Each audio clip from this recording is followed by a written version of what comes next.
Good news, everyone. There's a new Decoded. You know that I love Decoded. I think the guy's name is Amir Waked. We're going to watch it, and we're going to love it. He's one of my favorite human beings on the earth, okay? I don't even know how to say his name. It's Decoded. The Arab or Muslim world has been suffering for a long time as a victim of violence. It's by Al Jazeera English. Wars and interventions. History recounts a long record of conflicts between Western and Muslim powers. Oh my God! Plane has crashed into the World Trade Center. We knew the world would change forever, and that it would be worse for us for being Muslim. Colonization also was built on a racial structure. A story of Thanks, Europe Pickle. being... Pickle, I don't know why it's not going through. Thank you for the tier 3 subby. Love your face. Thank you for the tier 3 subby. Thank you for your 17 months of support, Watermelon Pickle.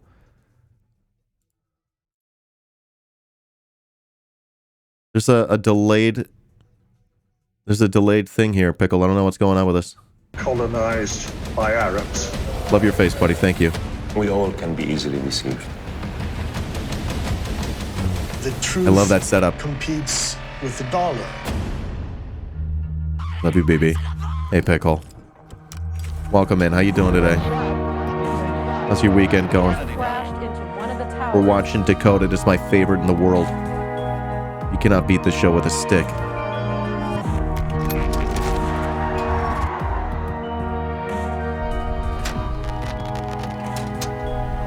Yeah, they got this cute intro. It's great. All right, here we go. How do you say his name? Amr or Amir? Amir Waked?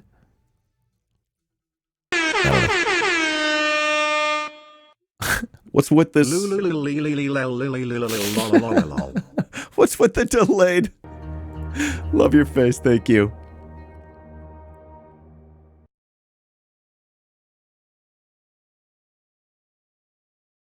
The S is silent? There's no S in the name. You're totally throwing me off. I could go for a Jersey Mike's. I should have saw that coming. He always does this. Most of us operate on half-truths about the world. Here we go. The governments in the West have a vested interest to craft a new enemy. More and more, media in the United States is purely profit-driven. Is there a conspiracy that keeps the Arab world and the West permanently at war with each other? East and West, a love-hate relationship. Whenever it calms down, it surely tenses up again. I grew up in Cairo and studied at the American University there. My teachers were multinational. I had friends from all over the world. When I started working in Hollywood, I was quite fascinated by Western culture. But I wondered why some people had such a narrow view of the Arab world and of Islam. My first role in Hollywood was a terrorist role, but the film criticized American foreign policy in the Middle East. Prejudice came later, when I received many other offers to play similar terrorist roles. So I decided not to make this my specialty. In the last 2 decades or more, I have moved fluently between the Western and Arab worlds. And I have come to realize that there is much more that unites us than separates us. That's okay. It's okay, Quinn. It's not great. It's not great, Quinn, but it's pretty good. It's pretty good.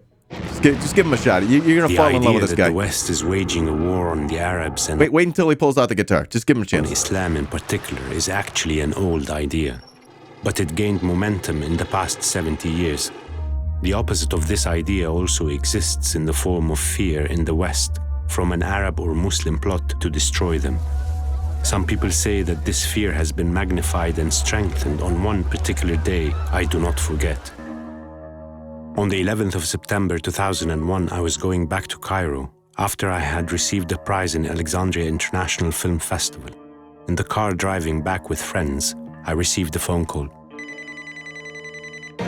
It's 8:52 here in New York. I'm Bryant Gumbel. We understand that there has been a plane crash. Plane has crashed into the World Trade Center. Oh my God, another plane has just hit. هجومان إلى واحد. الأول اصطدمت خلاله طائرة ركاب المدنية بالبرج الشمالي لمركز التجارة العالمي.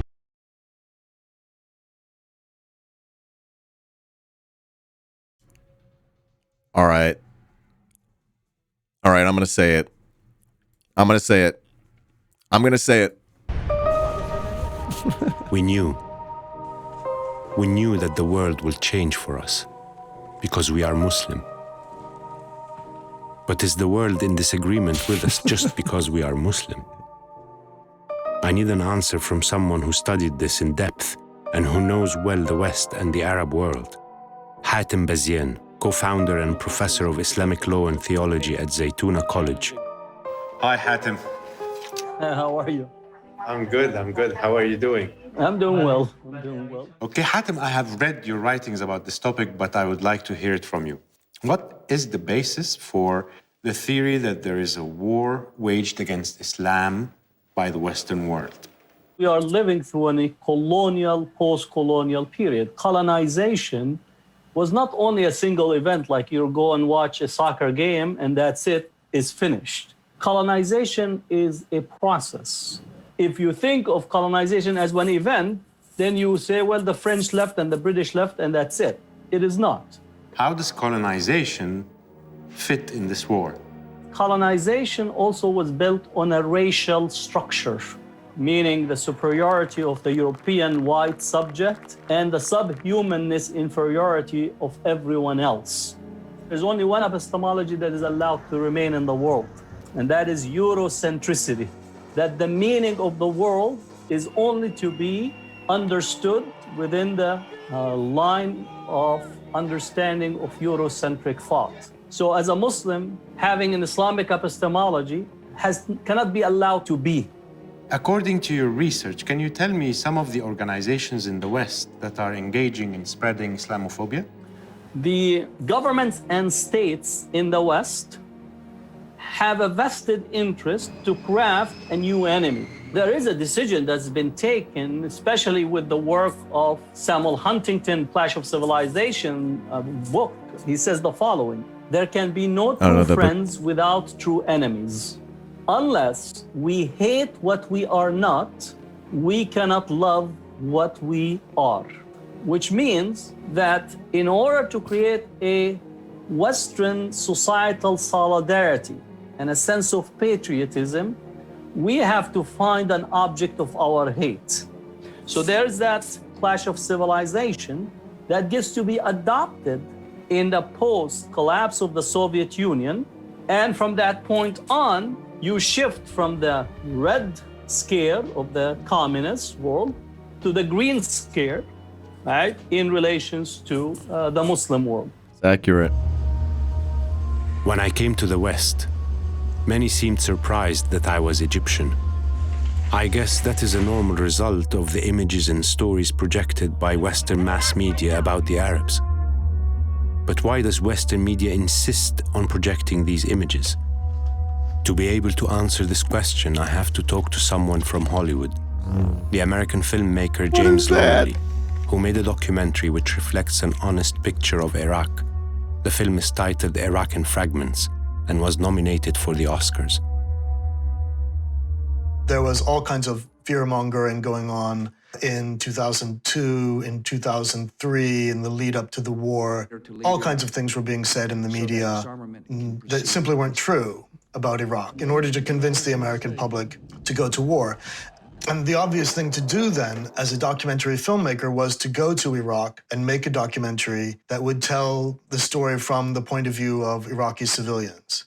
As a person who has lived in the West and visited the Arab world, can you tell me about media representations of the Muslims in the West? We simply don't make a lot of stories and show a lot of stories about ordinary people in places like Iraq and Afghanistan. So it's natural that Americans, not being exposed to the realities for ordinary people in these countries, we have a big blind spot in the United States because these are conflict zones, so it's a bit frightening. And we know that if we watch a film, probably it's going to be something related to war and death and violence in the real world, and war that we are involved in somehow ourselves. So there's a bit of a guilt factor there. This is CNN Breaking News. Do you think that the media in the West represents Muslims accurately? Of course, the representation isn't accurate. Quite often negative. Quite often the association is with violence and religious extremism. More and more, media in the United States is purely profit-driven. These are all big corporations, and they have a responsibility to their shareholders to try to make as much money as possible. I think you wind up with a situation where the truth competes with the dollar, in essence. What do you think of what Michael Moore did? Publish a photo of himself holding a sign saying, "We are all Muslim." At that moment when there's a Muslim ban going on from the Trump administration and things are looking very dire, I think Michael Moore really did the right thing and the courageous thing by holding up the sign. And it's really just solidarity. He's saying, you know, you can't divide us like that. We're Americans and we believe in something, which is that the United States is a country for all of its citizens. And I would say it's still true that most Americans do believe in this idealized version of the United States. We have to always ask ourselves, do we have all the information we need? Is it really what it seems? We can always be deceived. I mean, there are powerful groups in the West that are working to spread Islamophobia and racism, but there are other groups that are working against it, trying to spread equality. Sometimes we could both have the same information, and the information would be accurate, but we could each deduce something different from it. This is why vulnerable people and disempowered people are more likely to believe what explains their sufferings. We all can be easily deceived. I love when he does this. Yes! They listen to my editing cues. I like it when they cut away and then the guy's missing. He's invisible now. He was never there. He was talking to himself. Oh my gosh. The story does not end here. There's another theory I read about in an article called Eurabia, which claims that Europe is being invaded by Muslims. To understand more about Eurabia, I'm talking to the writer, Andrew Brown, journalist in The Guardian. Hi, Andrew. How are you doing? Yep, absolutely fine. Journalist with The Guardian? Great. I wanted to ask you about Eurabia. What can you tell me about this? Well, Eurabia is the name given to what is essentially a conspiracy theory brought about by Gisèle Littmann, developed a theory which combined two beliefs, one about Islam and one about Europe. Now, the belief about Islam was that essentially it was a religion that was deeply intolerant, bent on world conquest, and demanded second-rate status, what she called dhimmitu, of everyone who wasn't a Muslim who came under their rule. However, given this vision of Islam as a sort of dominating imperialist ideology that she had, she then wrapped into this a deep suspicion of the European Union and of the French government in particular. And she became convinced that a plan had been hatched after the 1973 oil shock, by which Europe would gradually hand itself over to Muslim sovereignty in exchange for unhindered access to Arab oil. She gave the name of Eurabia to this theory. It was a story of Europe being colonized by Arabs, whereas, in fact, I think the Arab and certainly the Egyptian experience was the other way around altogether. This is a billboard that was put on the streets in Berlin recently. It says, "Vote so that Europe will not become Eurabia." How did we arrive here? You make your half-truths out of a few carefully selected facts, and you stick them together and you pull them out of their context, and they can mislead anyone. Most of us operate most of the time on half-truths about the world because we haven't got the time to look into the whole truth. We haven't got the resources. I mean, I'm a journalist. I spend my life trying to get around the other side of a half-truth, and it's very time-consuming. So how did this theory become so mainstream as to appear on the streets of such a big capital like Berlin?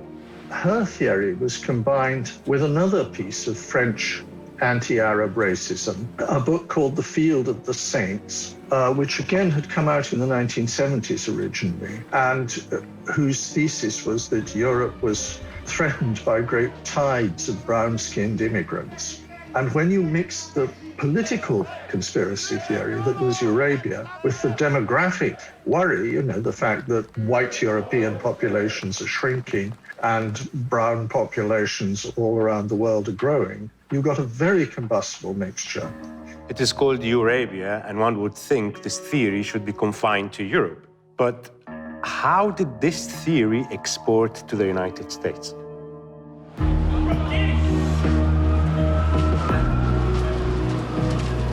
Americans, they were knocked absolutely sideways by it. I was traveling in America that autumn.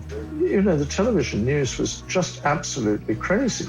And all of a sudden, huge numbers of Americans wanted an explanation for why this should happen. And in that great surge of wounded American nationalism, there was an immense market for books and theories explaining that Islam was particularly dreadful, that Islam was a death cult, and some of this took the form of sort of atheist writings.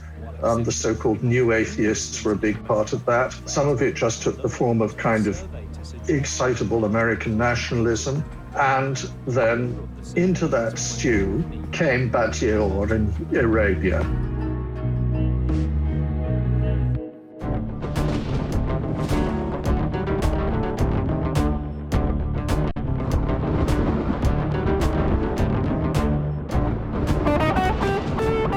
I've been thinking about what Michael Moore said. We are all Muslim. He probably meant that there is more that unites us as humans than separates us. And maybe the day will come when we stop fighting between us, when we stop disagreeing on the answers and learn to open our mind and heart to the questions.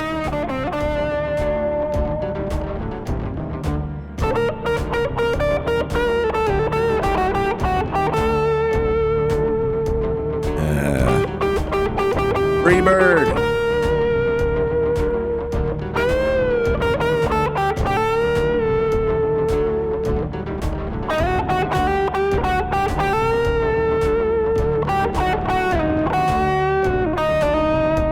I want to see his guitar face.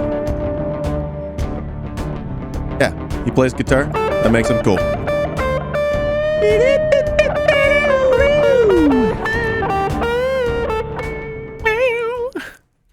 Not bad, not bad. I wonder if he plays a mean stairway. Okay. Okay. Do y'all have any final thoughts about that? I think that's the video. That was nice. The video was nice. Alright, that's the clip. Support on Patreon.